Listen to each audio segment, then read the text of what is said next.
So today I want to talk about the new rideshare game plan, at least my new rideshare game plan. This is something I think everybody can benefit from. So if I were an ex-driver, if I were a Lyft driver, if I were just coming onto the platforms, I would not look to bump up in platforms. The reason why I say that is, number one, when you go to an XL or above, if you don't already own the vehicle, you have to invest in that vehicle. That vehicle can cost you anywhere from $10,000 and up to get a decent vehicle that fits in the years and the categories that they want you to drive in, right? That's number one. Number two, when you bump up in platform, when you go from X and Lyft to XL and above, the amount of time you have to wait between rides increases. So when we look at the benefits of waiting for a ride, not waiting for a ride, whether we're going to keep it moving on the X and Lyft platforms or waiting for that ride on the XL. And everybody out here and their brother, every YouTube channel has all broken down cost per mile, cost per gallon of gas, depreciation. Everybody talks about this stuff. We know all this. But here's my point. What's the best way to create income long term? Because we know rideshare is short term. Some of us have been out here for a while because we like the trade, we like the flexibility of it, and that's all good and well. But how can we create a passive income to where we don't have to worry so much about being dependent on Uber or Lyft, especially when they're all forcing themselves into pushing the autonomous driving?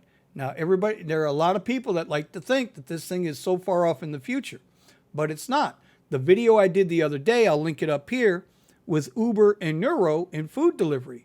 They're starting that at the end of this year. Houston and Santa Maria, I think in California, Uber is going to put those little Nuro self-driving vehicles on the road for their Uber Eats. And they'll probably use it for also the courier section of the app as well, because thing can pull up, you drop the envelope in it, thing goes, drops it off, they come out, they get the envelope. It's the same thing, no driver involved. So, as some of you guys know, I like to invest.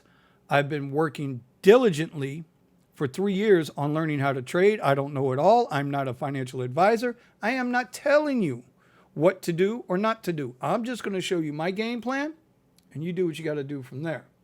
So, we're going to start over here. This is the Lyft one-day chart. Now, I want you to pay attention to something. If you've been watching my videos for any amount of time, every now and then I'll throw the stock prices of Uber and Lyft up. This is the Uber chart. Here's the Lyft chart. The reason why I'm going to focus on the Lyft chart is because I feel, this is my personal opinion, that Lyft is going to win the rideshare war. Why do I say that? Because Lyft is focused on rideshare. Uber is focused on global travel. Okay, think about it. They got the CEO, Dara Khosrowshahi. I hope I said his name right. I don't want to be disrespectful to the guy. But Dara come from Expedia. His background is travel, world travel. Uber has, if you looked in the app, you can get the bus schedule, the subway schedule. There are articles out there where they've been now offering in some markets to book your flight for you. Listen, they're going to be a global travel app. That's their goal. With Lyft, Lyft is just focused on getting people from point A to point B. They are focused on that core business. Whether it's with a driver or without a driver is irrelevant. Here's an article 23 hours ago. Lyft stock alert. Well, this is actually 3 days ago. There is a rumor going around that General Motors might be interested or pursuing Lyft to buy them out. Now, we hear rumors, conspiracy theories all the time, but we know in any of those situations, any rumors, any conspiracy theory, there's some truth to them. There's always some truth to them. So what I didn't know though, right? Well, let's start with the article. Lyft stock is up more than 15% this week following rumors of General Motors acquisition. If General Motors came in and bought Lyft's technology, they would have the ability of all of that data that Lyft has collected. Because when you think about it, Lyft collects data on all of our driving habits. General Motors, now they're electric or going electric. They want the control of the vehicle. So as an owner of, say, my Cadillac, if my Cadillac has full autonomous driving, right?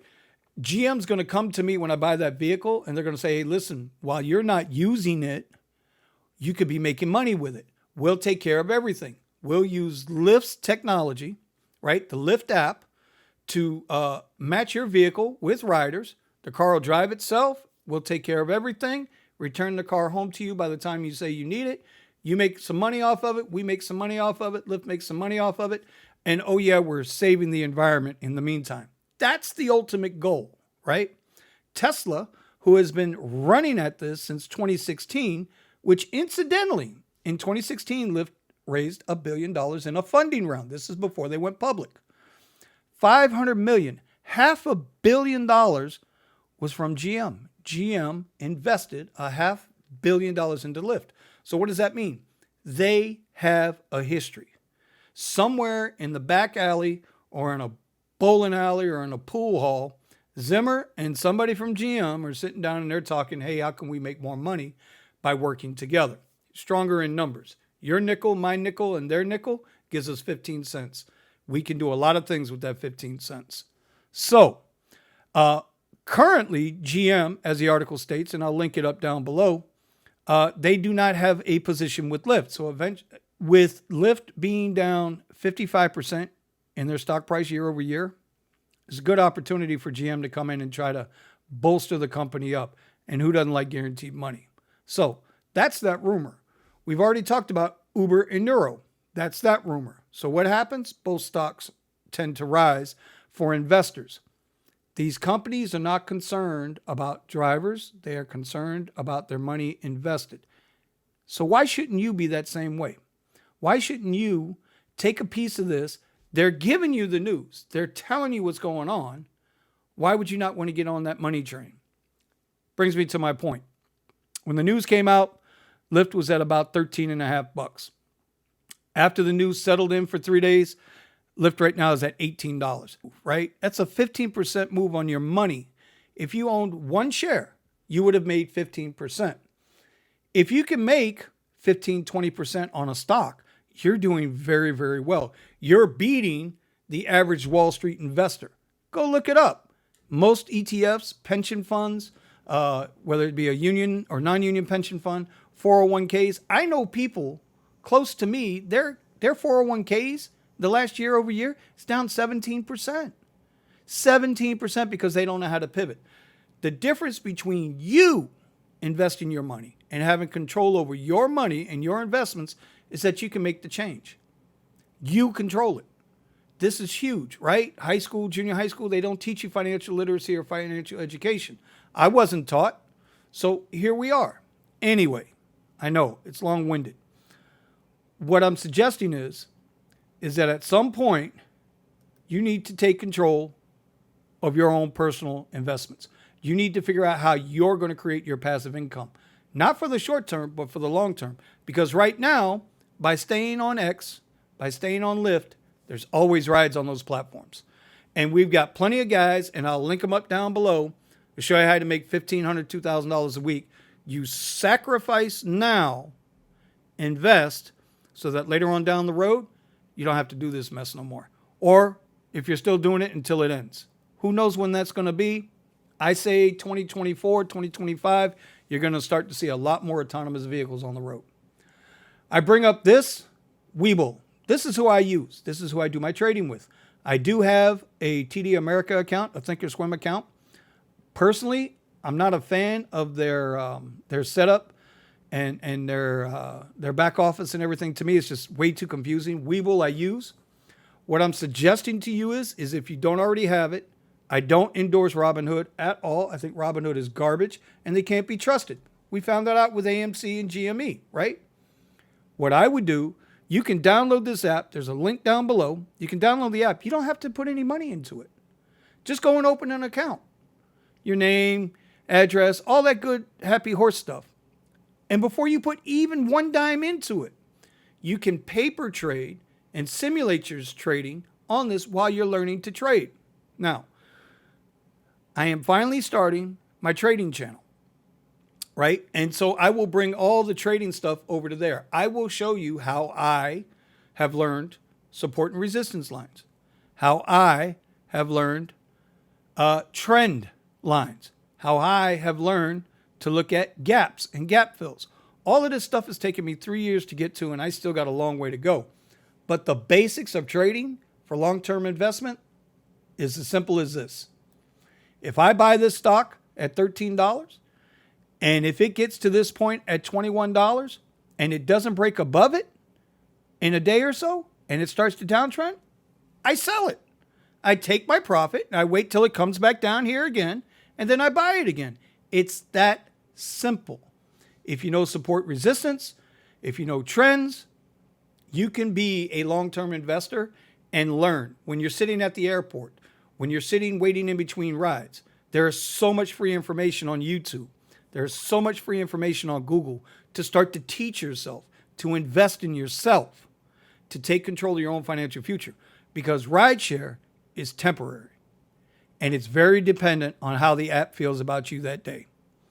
So with that being said, I'd like to see you guys. You can use the link below. If and when you do open a Webull account, if you put $100 in, you can get up to 12 free stocks. They're going to give it to you once your money clears. I do get some stocks as well, but I'm telling you that's not the reason why I put this up here. I'm putting this up here because Webull to me offers us smaller people, us working people, a very good platform to learn to trade on, a very good platform to learn to invest on. You own your stock. Nobody owns your stock.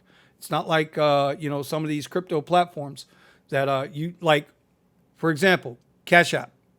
If you own Bitcoin on Cash App, you don't own that Bitcoin because you can't transfer that Bitcoin off of Cash App and put it into a ledger and put it into a safety deposit box. On Coinbase, you can do it, but Cash App, you can't do it. Stocks, I think you own the stocks, but it's not clearly defined. With Webull, you own everything.